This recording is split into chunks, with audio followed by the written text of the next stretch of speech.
Good morning, guys. Let me get my camera set up here. Feel a little lopsided. There we go.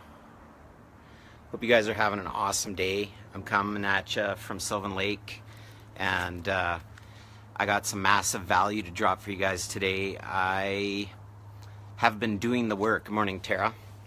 I've been doing the work, and I listen to, it's not so much meditation as it is just a 14-minute and 47-second audio. And we all have heard of the law of attraction. Morning, Trudy. But I tell you, this audio that I just listened to by Esther Hicks, and I've posted the link below. Good morning, Angela. There's just a few things I want to go over, because even though I think I know everything there is to know about the law of attraction, sometimes we need to be reminded. Have you ever learned something or heard something 20, 30 times, and then it doesn't really sink in, and then this moment of clarity comes? And I attribute mine to listening to this within 7 minutes of rolling out of bed this morning. Good morning, Cam. And when we do that, our subconscious is wide open to receive whatever we take in the first moments in the morning, which leads me to my first point. How many of you roll over and reach for your cell phone before your foot even hits the floor? It is a massive no-no, because whatever we put into our head first thing is going to start to build momentum. And like Esther talks about, our days are so filled with just everything go, go, go, go, go. When we finally get to go to sleep, it shuts our subconscious down. It stops our vibration from putting out whatever energy there is, and it allows it to rest while we sleep. When we wake up, if we get right into picking up the phone or reading some negative news or whatever, the momentum that you just set down over the night just starts right up again, and we have zero opportunity for clarity. So the first thing I want to mention, yeah, this is getting serious. I even wrote notes. The first thing I want to mention is everything that we think about, everything that we say, we're creating our reality. It's creating vibration. It's putting this energy out into the atmosphere, into the universe. And I used to think this was absolute bullshit, but the universe has no choice but to give us exactly what we put out. And I have proven to myself repeatedly that that is so true. So where we struggle is, lots of us say, well, I think about things all the time and I try and think positively and nothing happens. So what Esther Hicks is talking about is the gap between what we start thinking and when we receive it, that gap. And that gap, because we don't see it right away, sabotages what we're trying to create in our life. So she says the secret is you need to feel, and this is the hardest part, you need to feel like you already have what you're wanting or asking for. That is the hard part. That is the work. That's the portion that we need to do, that we need to focus on. And when I was listening to this, I'm like, well, how the hell do I do that? And she said, the way you do that,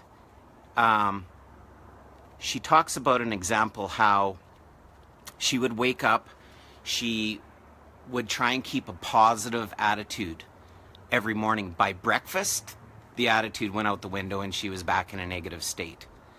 So she did that for a couple weeks and was getting really frustrated because she was failing. She changed one thing, and I think this audio was probably quite a few years ago. They probably didn't have smartphones. I'm just judging by the way she talked. She stopped reading her email first thing in the morning. And as soon as she stopped reading her email, she was able to keep her vibration up much, much longer throughout the day. So even to wait till noon and get that motivation, that positivity up, and then start to maybe take on some of her tasks. And I'm not saying we all have that option. All I'm saying is we need to limit what we allow in. So in order to get what we're asking for in the universe, we need to create that vibration, because when we think of things that we want, or we're asking for things, we're putting out this vibration, but our daily vibration's here. You're never going to create this or get to here unless you can raise your vibration to here. When your vibration rises to what you're asking, then the universe will start to push it more into your life. And this might sound a little woo-woo-y.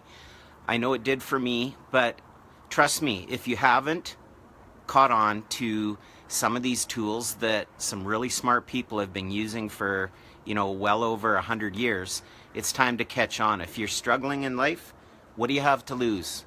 Pick up a book, maybe check out The Secret, work out the magic. So let me see here. So this is key.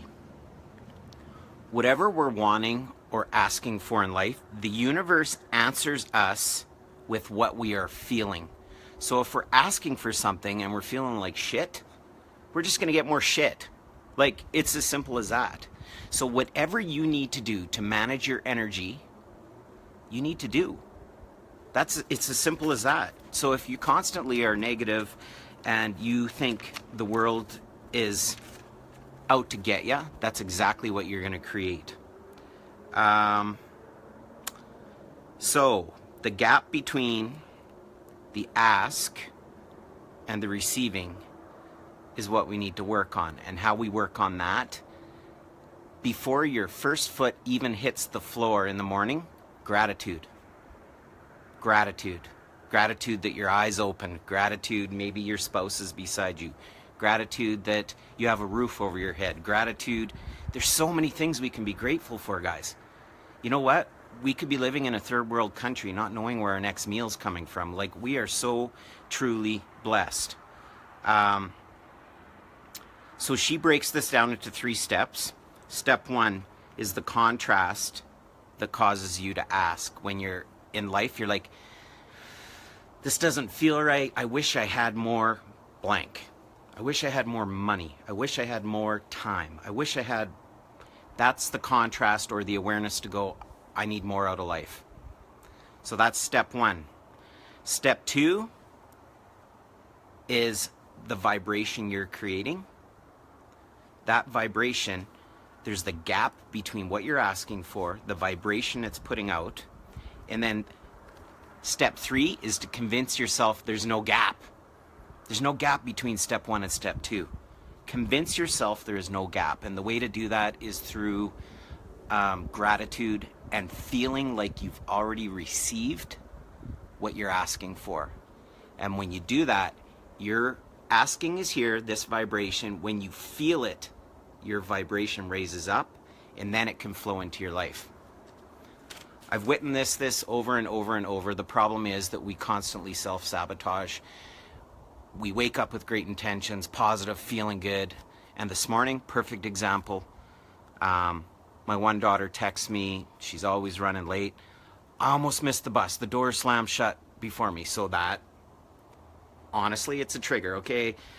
I get frustrated. You need to be ready earlier, da-da-da-da-da. And then my other daughter it's just, there's every little thing that can happen that can trigger your day or trigger something that can start that negative ball. And the thing about negativity, it's infectious. One thing will pile on another. By lunch, you're pissed off at the world. The secret is to have that awareness to go, okay, if I shift my mindset to that negativity, there is zero opportunity for growth, for possibility. Negativity breeds negativity. So I'm going to cut it off at that, guys. But, this one really woke me up. I've read The Secret. I've done the magic. I've done all the work. I meditate. I do everything.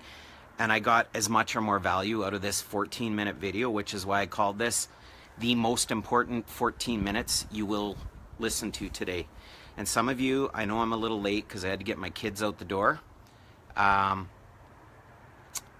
Find time to listen to this. Like zero distractions. Find time. I put headphones on, go somewhere quiet, close your eyes and listen to what this woman is saying. I promise. This can change your life. Guaranteed. So, with that being said, like always, if you guys have got value from this, and I know some of you will have from the comments I'm seeing, please like it, share it. My only intention here is if someone else can follow the work I'm creating here and get value from it, that's all I want. And I know I'm impacting people because I got people reaching out from all over the United States saying, keep doing what you're doing, I'm getting value. So I love and respect you guys. I did go live from my personal page, but I will drop the link to my fan page. It's Robert B. Handreader Live, because I've been told by some of my mentors that I should be doing it from there, but I'm not getting the response. So if you go to that page, you can hit the button that'll allow you to get notices when I go live, and that way you can just click on it and catch it, or you can catch the replay. I hope you guys have an absolutely amazing day, and love and respect you guys. Take care. Talk soon, and get the hell outside if you're in Alberta, man. It's 32 above today. I think I will be on the lake after lunch. So love you guys. Take care. Oh yeah, I need to, when I finish this, change it to public. So just wait a minute. I'll change it to public, and then you guys can share it. Love you guys. Take care. Bye-bye.